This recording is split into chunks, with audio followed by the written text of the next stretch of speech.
The scene opens with a man and a graceful woman standing by the famous London Bridge at night, admiring the glowing city lights reflected on the water. The guy steps forward and proposes to the woman with a ring. She looks at it briefly, then declines. Tears fill her eyes, but she smiles softly. She cares for him, yet cannot say yes. She replies that if they had met in high school, things might have been different. After the refusal, he turns away and leaves alone. He walks straight ahead without stopping, reaching the main road with his mind fixed on what has just happened. The thought that everything has ended repeats in his head. He reflects on how she became the center of his life, how meeting her once gave purpose to his existence. Her meaning still lingers, especially her mention of the past. He keeps walking, questioning why she said such words when nothing can change, and why a future together is still impossible. Lost in these thoughts, he fails to see the metal rods flying toward him and falls from the bridge. When his eyes open again, he is no longer in the water. He is lying on the floor of a classroom. Confusion settles in as he looks around and realizes he is indoors.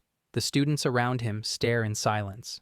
A teacher stands in front of him, wondering why he's sleeping on the floor. As he looks at the teacher's face, a sense of similarity arises, as if he has seen her before. He slowly begins to recognize his surroundings.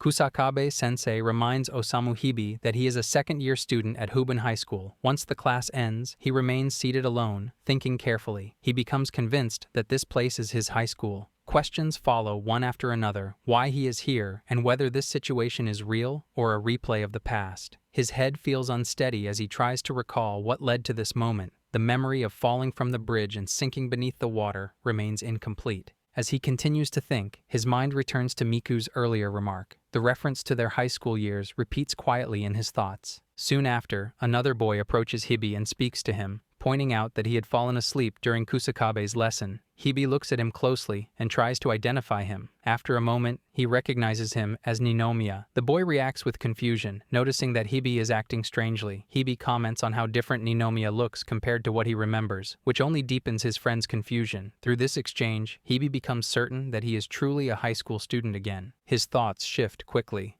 He becomes convinced that she must also be here. The idea that he can meet her again comes to his mind. Ninomiya watches him with concern, unable to understand his behavior. As Hibi walks through the school hallway, his thoughts continue to wander. Although she was his girlfriend, her name no longer comes to him in memory. He notices how crowded the school is, filled with many students.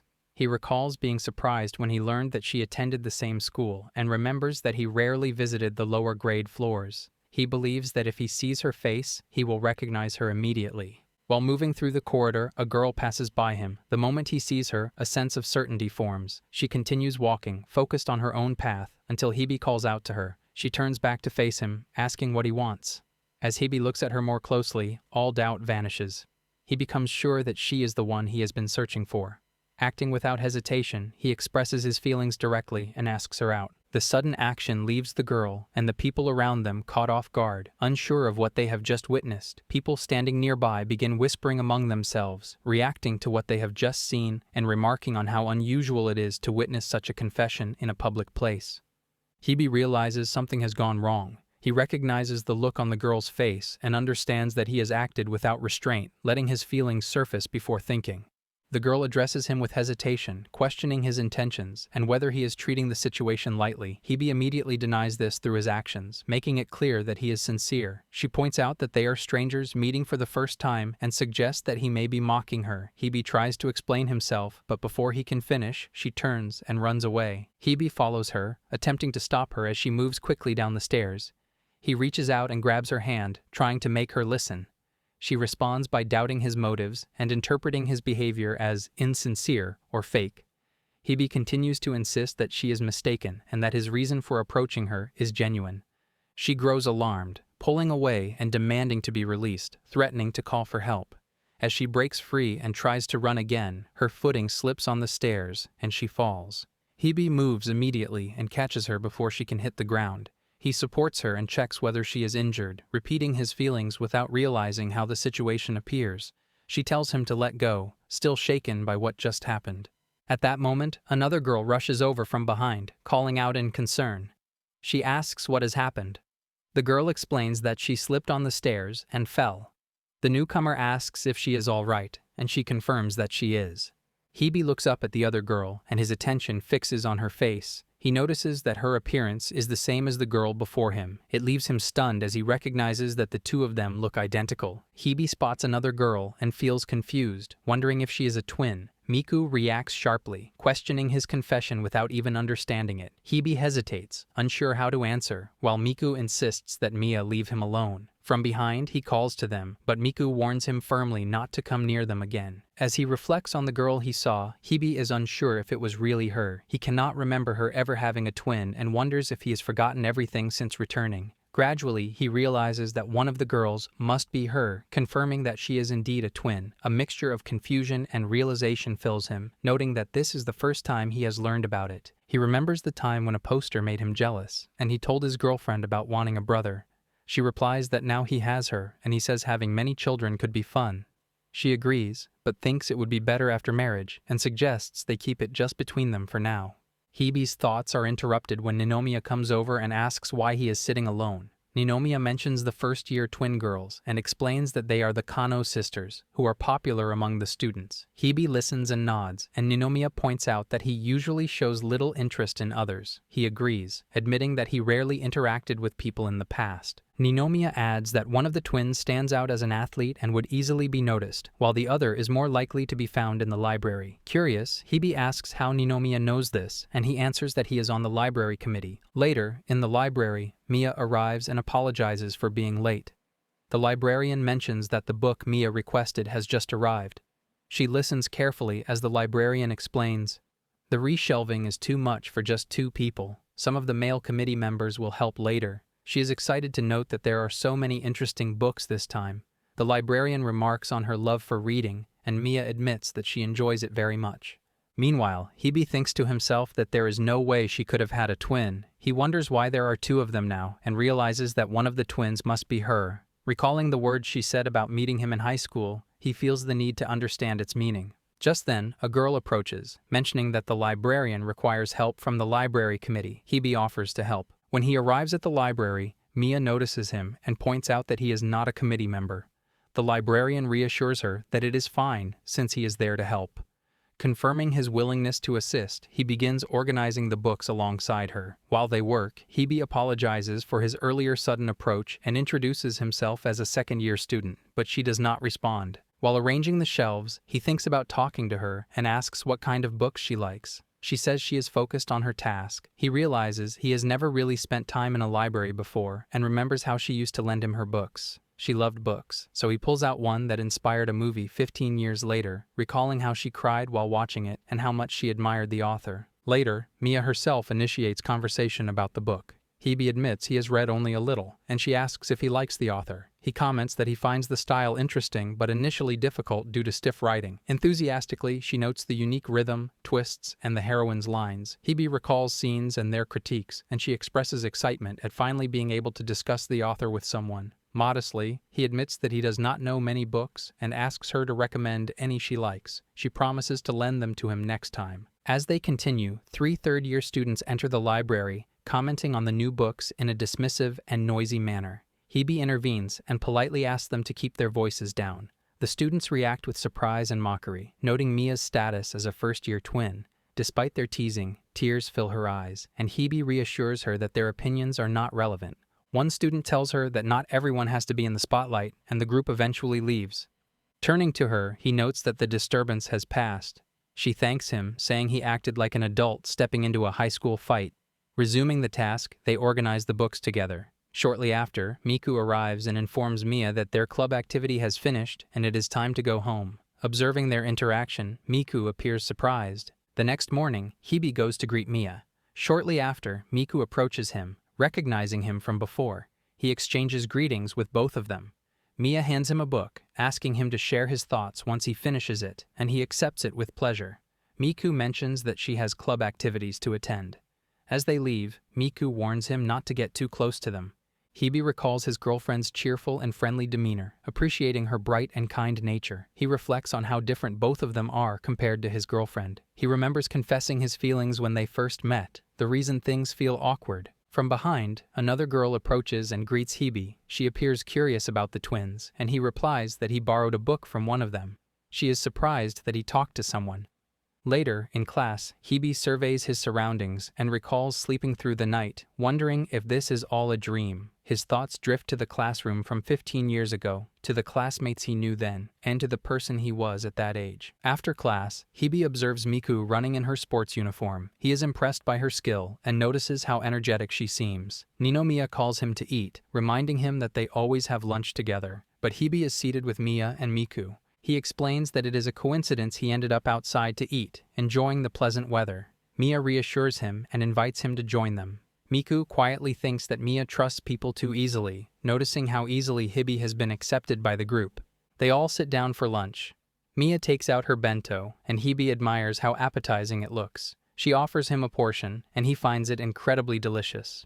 Mia explains that Miku usually prepares the meals, and Hebe compliments her cooking. Mia mentions that she sometimes helps, but Miku's cooking is exceptional. Miku adds that she takes care of the meals because her parents are busy. Hebe thinks about how difficult it must be for her to manage both her parents' needs and Mia's. Miku confirms it is challenging and excuses herself to return to class. As she leaves, she suddenly trips. Hebe immediately goes to her, concerned, and guides her to the nurse's office. She insists it is nothing and tells him not to worry, but then unexpectedly loses consciousness. When she wakes up, Hebe is nearby. She reassures him that she is only a little tired. Hebe tells her not to let exhaustion build up and urges her to rest and take care of herself. This brings back another memory. Hebe asks his girlfriend is okay, and she replies that she is. Still, he reminds her that she is overexerting herself. She apologizes for worrying him, and he tells her that being busy is no excuse for pushing herself to the point of collapse. He stresses that she must promise to speak up when things become too difficult and take better care of herself. At present, Miku reflects on how she has grown used to handling things alone because her parents are often busy. As the older sibling, she feels it is normal to take on extra responsibilities and help care for everyone, including Mia. Hebe advises that while it is commendable, she must also prioritize her own well-being. She agrees and says that she understands. He prepares to fetch Mia, and she thanks him. On his way out, the classmate from earlier approaches Hebe. He apologizes, explaining he is rushing. The girl confirms his identity. She senses that something about him has been off since the previous day. Hebe reacts with mild confusion, unable to recognize what she means, believing that he is behaving no differently than usual. In her mind, however, the Hebe she has always known is withdrawn and silent, someone who keeps to himself and shows little curiosity about others. The person she sees now feels unfamiliar to her. This version of Hebe involves himself with the first-year twins, speaks to them, and even follows them. To her, this does not align with the Hebe she remembers. He reflects on her perspective, realizing that there are aspects of himself he does not fully understand. Hearing how he appears from her point of view makes him pause. She calls his name again, grounding him in the moment. He quickly excuses himself, clearly pressed for time, and leaves rushing. As he walks away, his thoughts drift back to his high school years. He realizes that those memories are strangely incomplete, as though large portions have faded away. He stops briefly along the path, watching the sunset in silence before continuing on. The following day in the library, Hebe asks Mia about Miku. She replies that Miku fell asleep almost immediately after returning home and that she prepared carrot cake for her earlier that morning. Hebe feels relieved, having been concerned about her. Mia then admits that she has begun to feel she might rely too heavily on Miku. Listening to her, Hebe notices the thoughtfulness and kindness of both girls. Mia then gestures subtly towards someone nearby, pointing out Hebe's classmate who has been quietly observing them. She asks whether he recognizes her. He confirms that she is from his class and notes that she has been watching them for some time. He decides to go and find out what she wants. Before leaving, Mia suggests meeting again at lunchtime in the courtyard, and Hebe readily agrees. When he approaches his classmate, he asks what she is doing. She answers that she has no particular reason.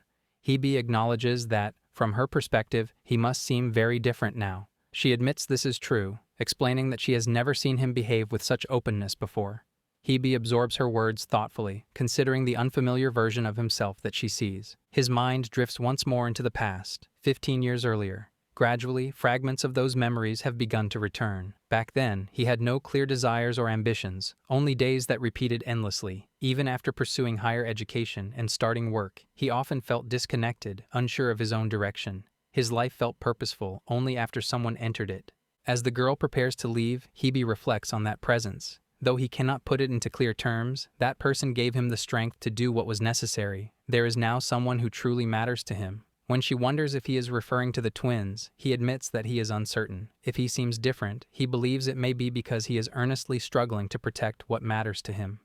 She listens quietly, unable to fully understand, yet she accepts it. To her, he is still Hibby. He thanks her for being so attentive and concerned about him. He thinks to himself that because she cared so deeply, she was able to notice the change in him before anyone else. Later, Hibby joins Mia and Miku for lunch. Mia places her lunch in front of him, encouraging him to try it.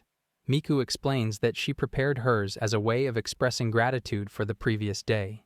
Hibby opens the containers and discovers various foods. He reacts with immediate delight, appreciating the effort and savoring each bite. Miku reminds him that her portion was meant as thanks, and Mia adds that she contributed as well, claiming the tamagoyaki as her own. He enjoys everything, thinking to himself how remarkable it is to receive a meal prepared by two people who might become important to him. As he eats, his mind returns to their earlier conversation and the meaning behind her words. He decides to continue building his relationship with them, realizing that he has little experience with social interactions from his own high school days. He wonders how one asks someone out and recalls that in the past, his girlfriend usually organized plans. Considering this, he contemplates inviting them to various activities such as a movie, an amusement park, or tea. After a moment of thought, he resolves that the next step should be his initiative. He suggests that the three of them spend time together over the weekend. Miku declines, mentioning she has a basketball game on Sunday, while Mia says she will attend to cheer her on.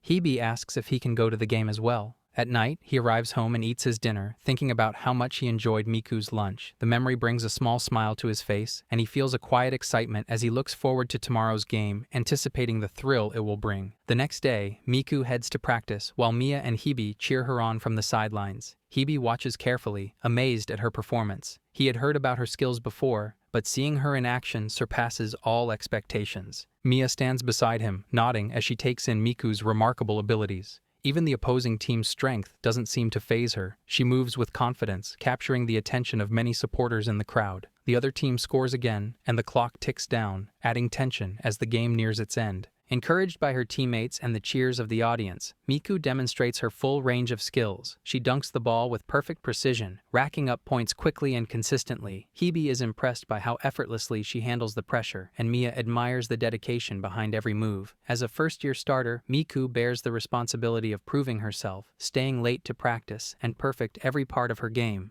Curious about Mia herself, Hibby asks whether she plays basketball, given that they are twins. She replies that they used to play together when they were younger, but now she is nowhere near Miku's level.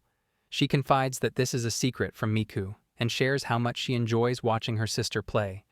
In a way, seeing her on the court allows her to feel part of the competition, as if an alternate version of herself is sharing in the game. Hibby reflects on her words, realizing that this bond between the sisters may be genuine, a quiet connection that influences Miku's strength and presence. As the game draws to a close, Miku receives a pass and takes the decisive shot. The ball leaves her hands with perfect trajectory and lands in the basket just as the final buzzer sounds. The game is over, and victory is hers. Mia rushes forward, hugging Miku with excitement and pride, unable to contain her joy at her sister's accomplishment. After the match, Hibby and Mia approach Miku, expressing admiration for her performance. Hibby admits that he had not realized just how skilled she truly is, while Mia recalls how loudly she had cheered throughout the game. Observing them together, he notices the closeness they share. He steps away briefly to get drinks, and Mia thanks her before leaving. As he leaves, two girls approach the twins. They speak directly to Sugano, asking her to consider stepping down from her position as a starter. The proposal surprises both sisters. Soon after, the team captain clarifies that the concern isn't about a single missed attempt, but about Miku's condition throughout the game. She had been visibly exhausted, yet continued to push forward on her own, even in moments that required coordination with the team. The captain says that individual talent doesn't matter if it hurts the team's unity. Cooperation comes first, and a player who acts alone can weaken the team's strategy. No matter how skilled someone is, that skill is useless if it can't work with the group. She also admits that choosing Miku as the main scorer wasn't a unanimous decision. It was made under pressure, even though some people had doubts. Hearing this, Mia steps forward and introduces herself as Miku's younger sister. She asks why Miku's role is being minimized and points out that the score wouldn't have improved without her efforts. The captain stays firm, saying that a leading player must trust her seniors, a responsibility Miku didn't fully meet during the match. Mia responds by emphasizing how deeply her sister respects the team and takes her responsibilities seriously. As the only first-year starter, she felt the heavy burden of her position. Fully aware of her seniors' abilities, she trained late into the night, believing that constant effort was the only way to live up to their trust. Before the exchange can continue, Miku gently pulls Mia closer, signaling that she has said enough. The captain pauses, reflects briefly, and acknowledges Miku's genuine effort. One teammate adds that assigning such an important role to a first year had been a bold decision from the start. The captain emphasizes that the team's focus on cooperation remains unchanged. Leading alone, especially as a first year, is not acceptable. She reminds Miku that standing out doesn't mean carrying everything by herself and encourages her to focus on shared play. For now, the question of her position is set aside. Although the team won the match, the captain warns that future games will be even more demanding. As they prepare to leave, Mia offers the captain a small gift, explaining that she and Miku prepared it together as a token of appreciation. The captain accepts it gratefully. While leaving the court, a teammate comments on the cookies, noting they look handmade. The captain agrees and is encouraged to try one. After tasting it, she praises its quality. As they walk, they chat honestly about their competition, admitting they were frustrated by being challenged by a first year, but also feeling more determined. Alongside this tension, there is simple appreciation for the unexpected treat. From a short distance away, Hebe watches them talk. Back on the court, Miku turns to Mia and thanks her. Not long after, Hebe approaches and hands them drinks, mentioning that he just saw the club captain.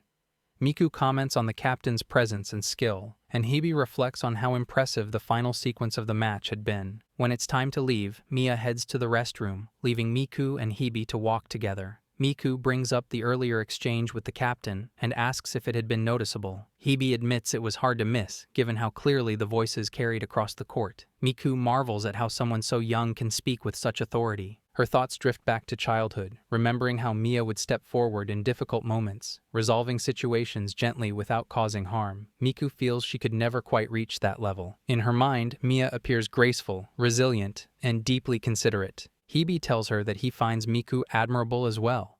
She feels confused, unsure what he means. He then says he plans to attend her next match. She informs him that the next game is still some time away. She adds that club activities will pause for upcoming exams. Hebe quietly repeats the word, reflecting on what lies ahead. Hebe sits at his study desk with his book spread open in front of him as exams approach. He struggles to recall what he learned years ago and realizes that most of the material feels unfamiliar. After checking his old notebooks, he understands that his younger self had kept detailed notes. With no other option, he decides to begin studying seriously. The following day, he has lunch with Mia and Miku, but his distracted behavior becomes noticeable. When they ask him about it, he explains that the upcoming exams are troubling him. He admits that although his grades were not poor in the past, he has forgotten nearly all the content. He tells them that everything from the first-year textbooks is unclear and that he has not yet reached the higher-level topics for the exams. Both girls react with concern and admit that they are also having trouble, especially with math. They agree that while they can study other subjects together, math remains a difficult problem for both of them. Hebe asks what they are currently learning in math. Mia explains that the day's assignment was difficult, and Miku shows him the questions. After reviewing the material, Hebe identifies the correct method and explains how the formula works and how it should be applied. As he demonstrates the steps, both girls finally understand the problem clearly. They are surprised by how easy it seems after his explanation and realize that Hebe is far more capable at studying than they had expected. He mentions that he often used similar formulas during his part-time job, quickly clarifying that it was only occasional work. Impressed by his talk, both girls request that he study with them again and ask for more help. Hebe agrees and suggests that the three of them meet at the library over the weekend, and they readily accept. Later, he goes to the staff room, where Kusakabe-sensei returns a test answer sheet from the first day. He thanks her, explaining that he had been searching for it earlier. She comments that he seems to be getting close to the twins. Hebe gives a vague response, quickly excuses himself, and leaves the staff room. On the weekend, Mia and Miku arrive at Hebe's place. He notices that they are dressed in casual clothes, thinking about how he never saw them dressed like this in high school, since they had only started dating as adults. He admits to himself that their uniforms had been nice too. Together, they head to the library, find seats, and begin studying. After finishing their session, they step outside. Hebe remarks that it has been a long time since he had to concentrate so intensely. Miku teases him about exaggerating, while Mia admits that she feels a little tired from focusing. Nearby, a food cart catches his attention, and he suggests getting crepes. The three of them buy crepes and enjoy them, commenting on how satisfying sweets feel after using their brains. They share thanks with each other, and Hebe silently reflects on how wonderful both girls are. He wonders which one he had proposed to years ago and realizes in that moment that they are the Sugano twins. At that moment, a boy, Tsutsumi, approaches and calls out, identifying the twins. They are surprised to see him and greet him warmly. He asks what they were doing, and the twins reply that they were studying for exams at the library. Hebe stands aside, trying to recognize the boy. Miku asks Tsutsumi how long it has been since he transferred schools, and he recalls that it has been 4 years, back in 6th grade. Mia remarks on how tall Tsutsumi has grown, and he observes the changes in both Miku and Mia, almost not recognizing them at first. Miku responds to his compliment, warning him to be careful with his words, and Tsutsumi assures them that he genuinely means what he says, expressing his happiness at seeing them again so soon after his return. When Miku inquires about the reason for his move, he explains that it was because of his father's job transfer. Mia then asks which school he will attend, and Tsutsumi replies that he will be going to Kunibun High School. Both Miku and Mia realize that they attend the same school and hope that they will be placed in the same class. Tsutsumi asks about Hebe, and Mia introduces him as their high school senior. Hebe greets Tsutsumi, who politely returns the introduction and reminds them that they were classmates in elementary school. After the brief exchange, Tsutsumi leaves, and Hebe reflects on his impression of him, noting how easygoing and handsome he seems. Later, when Tsutsumi arrives at school, many girls quickly show interest in him, asking which club he plans to join. Hebe observes from a distance, noticing how popular Tsutsumi already is.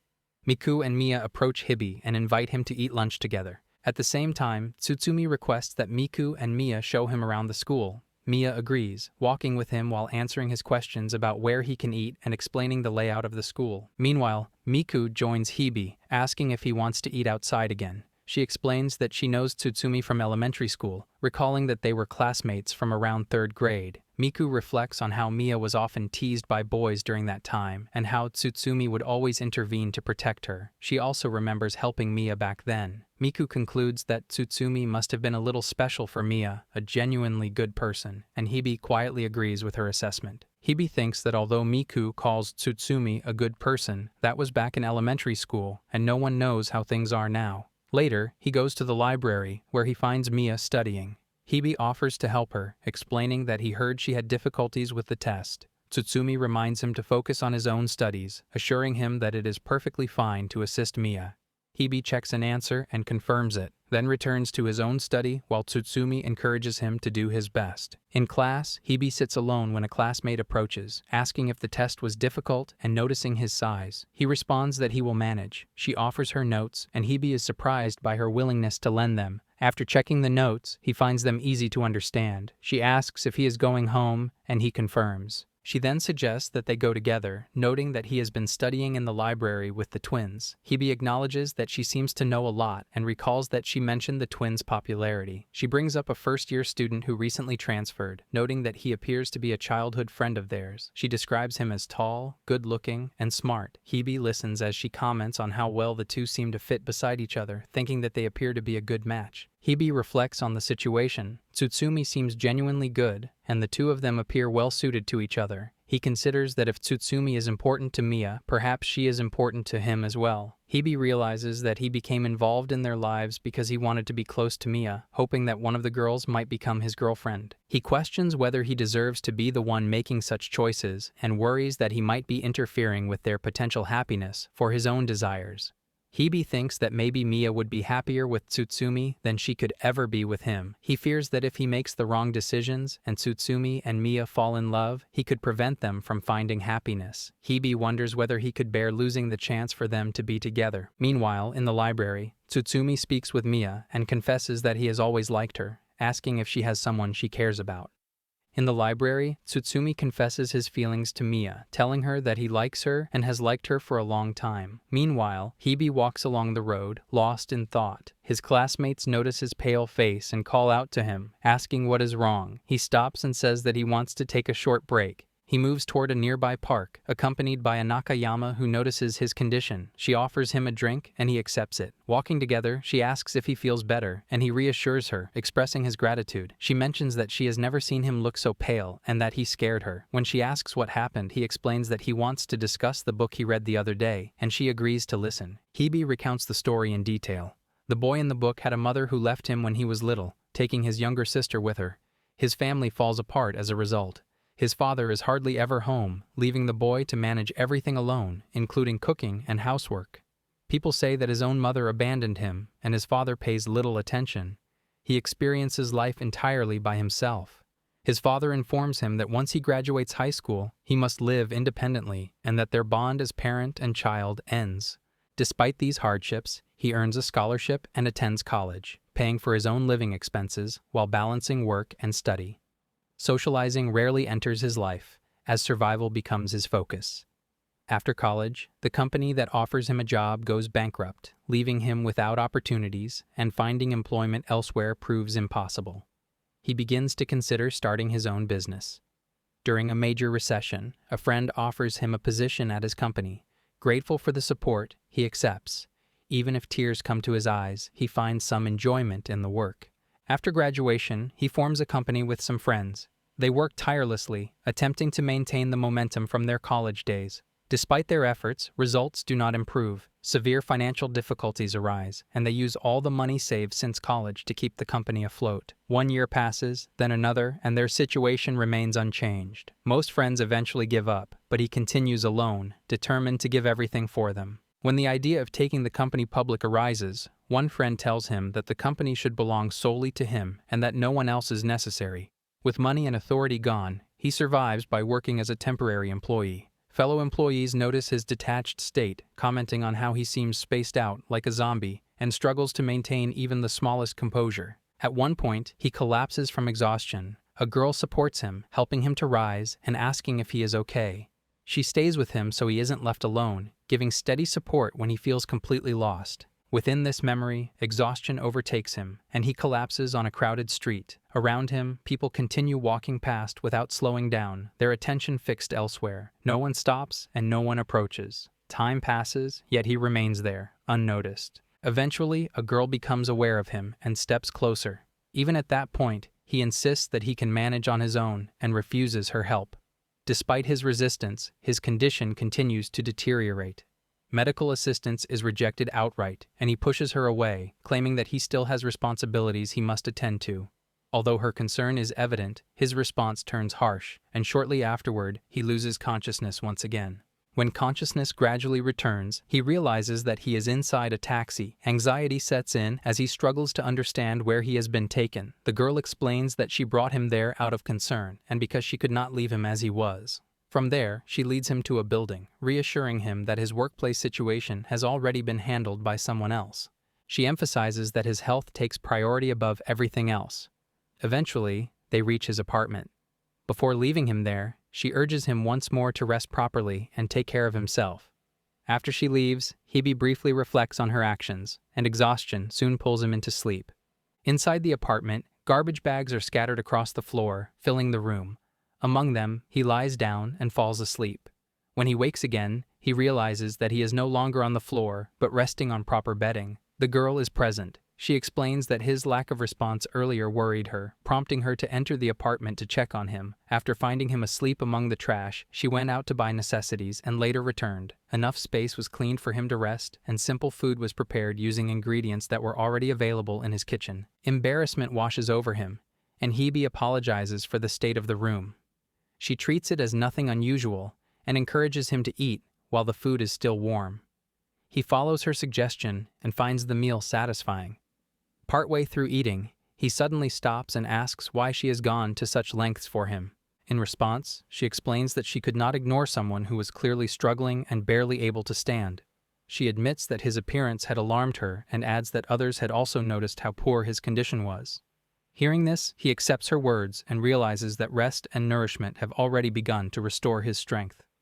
As she prepares to leave, she reminds him once more to rest properly and expresses her gratitude before heading out. Just as she is about to go, Hibby stops her and asks for a way to stay in contact. He explains that he wants to properly express his gratitude at a later time. After a brief moment, she agrees. Returning to the present, Hibby tells his classmates that at his lowest point, the guy had nearly lost the will to continue living. Because of her actions, recovery became possible.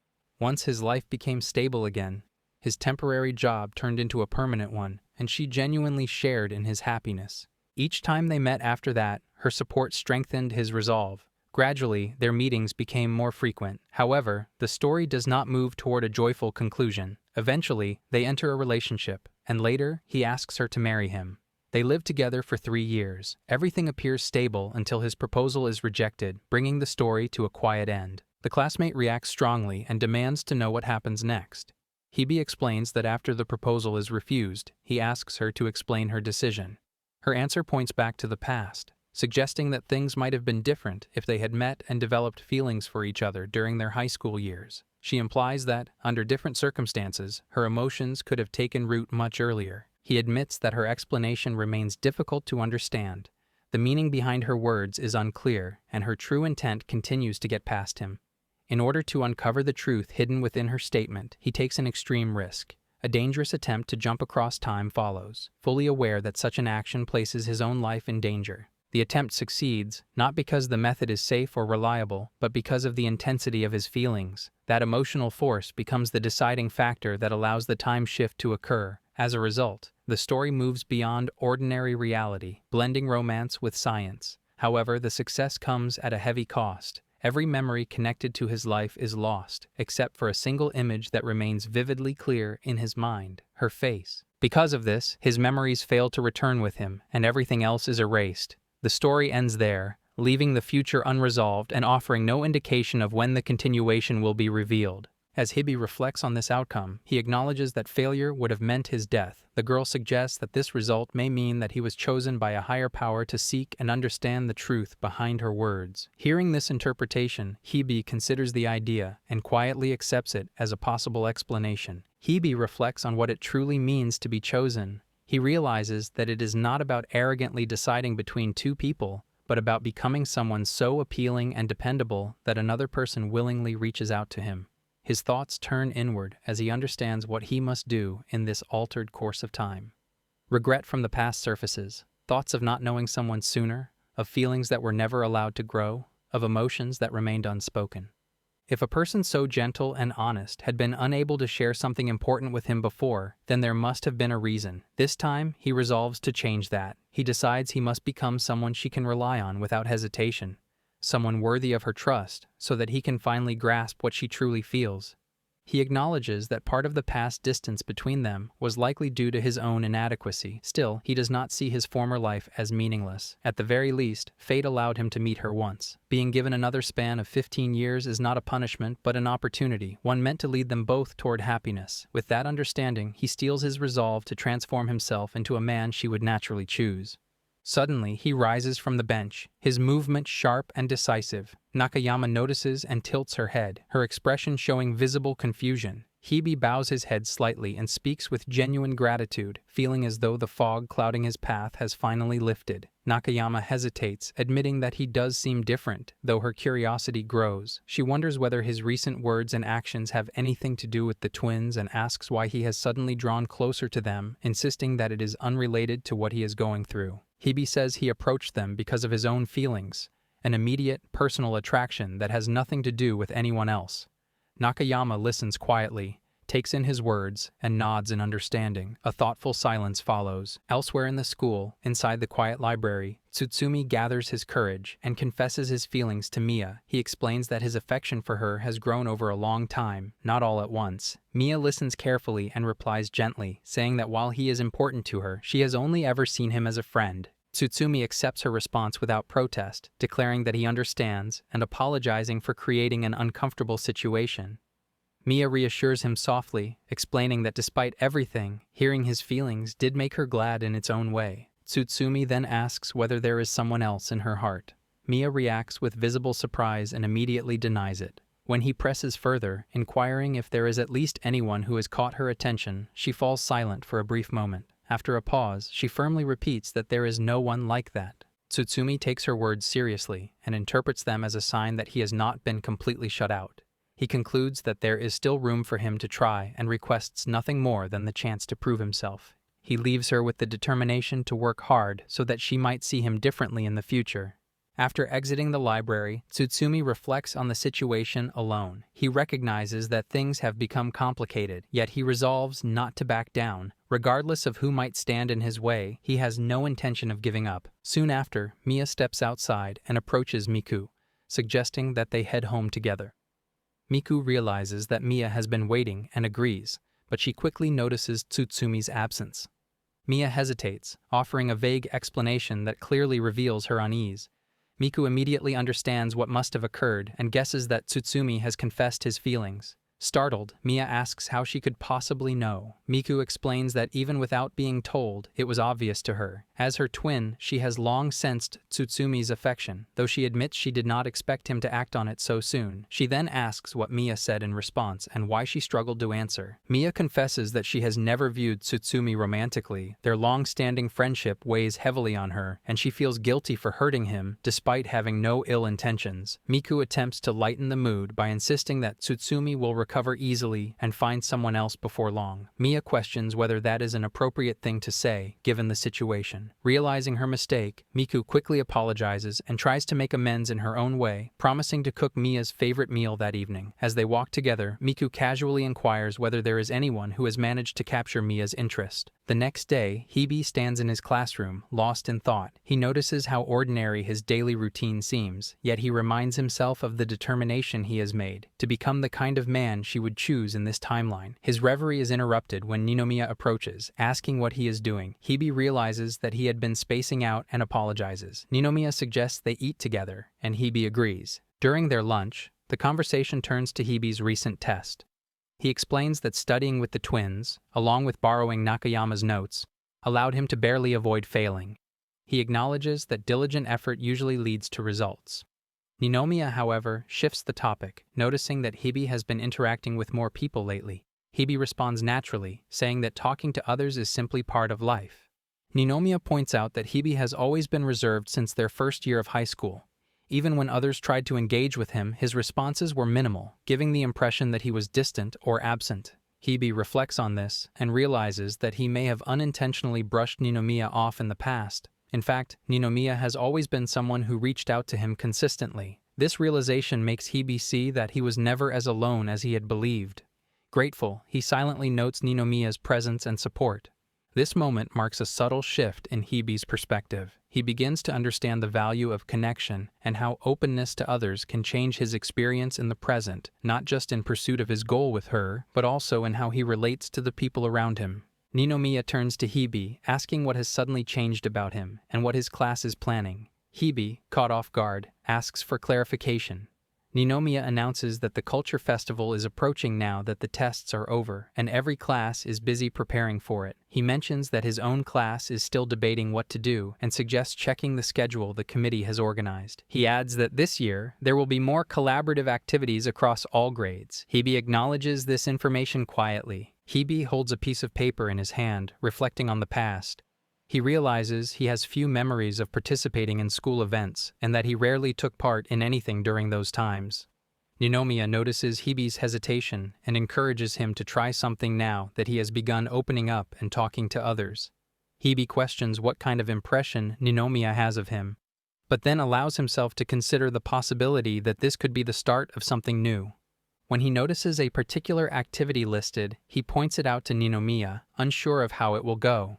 Ninomiya recognizes it immediately as something commonly seen on television and warns Hebe that it is extremely embarrassing. He decides to try it anyway, prompting a shocked reaction from Ninomiya, who cannot believe Hebe is serious about attempting it. Here I am.